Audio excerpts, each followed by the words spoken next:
चैत्र मासे जगद ब्रह्मा समग्रे प्रथमे हनि शुक्ल पक्षे समग्रे तू सदा सूर्योदय सती।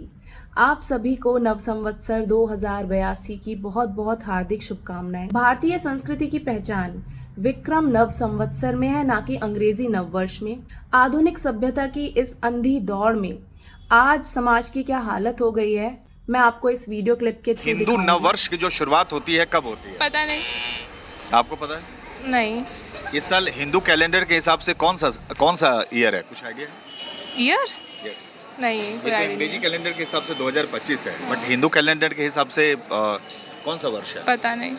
तो अगर आप चाहते हैं आपके बच्चों को और उनके बच्चों को भारतीय संस्कृति को सिर्फ किताबों में ना पढ़ना पड़े, बल्कि वो उसको जी पाएं, तो आपको ये वीडियो बच्चों को ज़रूर दिखानी है और उनको हिंदू मासों के नाम और उनकी क्या महत्वता है ये बच्चों को ज़रूर बताइएगा। सबसे पहला महीना है चैत्र, जो कि मिड मार्च से मिड अप्रैल के बीच में आता है।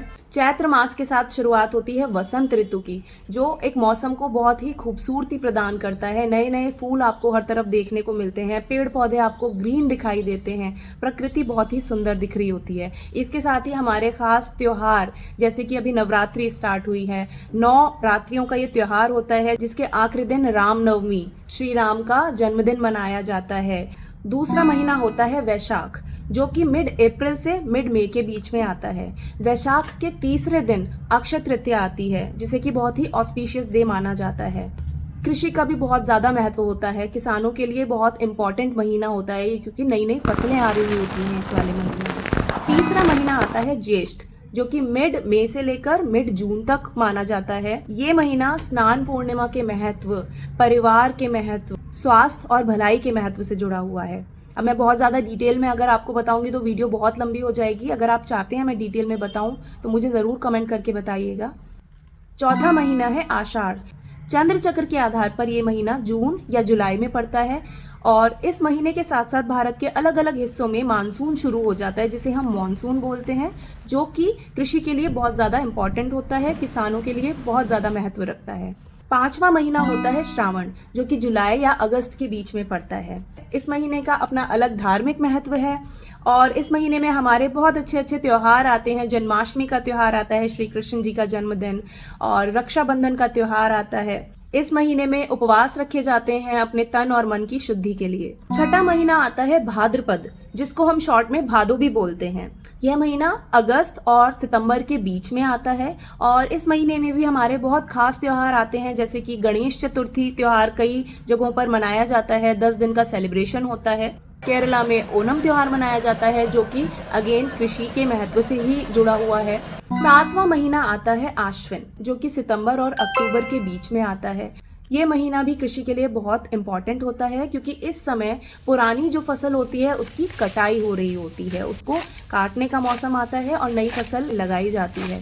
इस महीने में हमारे खास त्योहार जैसे कि नवरात्रि आती है दोबारा से, और इसके अलावा बुराई पर सच्चाई की जीत का ये महीना होता है, क्योंकि इसमें दशहरा आता है। इस महीने के साथ ही मानसून खत्म हो जाता है और सर्दियों की थोड़ी थोड़ी शुरुआत हो जाती है।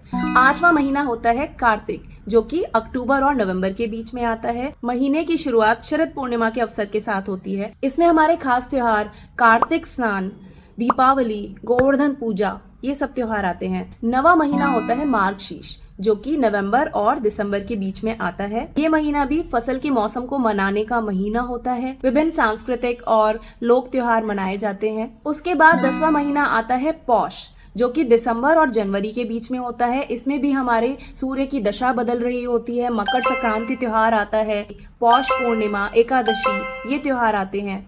जनवरी के आखिर तक जाते जाते सर्दियां थोड़ी खत्म होने लग जाती हैं और वसंत थोड़ी थोड़ी शुरू होने लग जाती है। वेस्ट बंगाल में पौष पर्व मनाया जाता है, जो कि फसल के मौसम का अंत होता है और शीतकालीन संक्रांति की शुरुआत होती है। 11वां महीना आता है माघ, जो कि जनवरी और फरवरी के बीच में आता है। इसमें हमारे त्योहार जैसे कि वसंत पंचमी, महाशिवरात्रि, ये वाले त्योहार आते हैं, और साथ ही साथ पंजाब में फसल के मौसम को सेलिब्रेट करा जाता है लोहड़ी की तरह। और आखिरी और 12वां महीना होता है फाल्गुन, जिसे हम फागुन के नाम से जानते हैं। इस महीने की शुरुआत माघ पूर्णिमा के साथ में होती है, और हमारे त्योहार जैसे कि महाशिवरात्रि, होली, ये वाले त्योहार हमारे इस महीने में आते हैं। और आपने नोटिस भी करा होगा कि होली के टाइम पर ही हमें मौसम में बदलाव दिख रहा होता है, सर्दियां कंप्लीटली जा रही होती हैं, थोड़ी थोड़ी सी गर्मियों की शुरुआत हो रही होती है।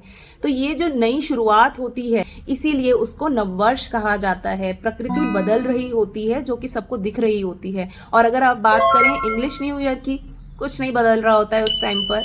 सर्दी हमारे लिए वैसी की वैसी होती है, फसलें भी नहीं बदल रही होती हैं, मौसम भी नहीं बदल रहा होता है, कुछ भी तो नया नहीं है हमारे लिए। तो क्यों हम उसको न्यू ईयर की तरह सेलिब्रेट करते हैं। तो आप भी अगर चाहते हैं कि आपके बच्चे लॉजिक्स के साथ चीज़ों को समझें और अपनी भारतीय संस्कृति को अपनाएं, इसको आगे लेकर जाएं, तो प्लीज़ ये वीडियो बच्चों को ज़रूर दिखाइएगा। आई होप आप सबको मेरी वीडियो पसंद आई होगी।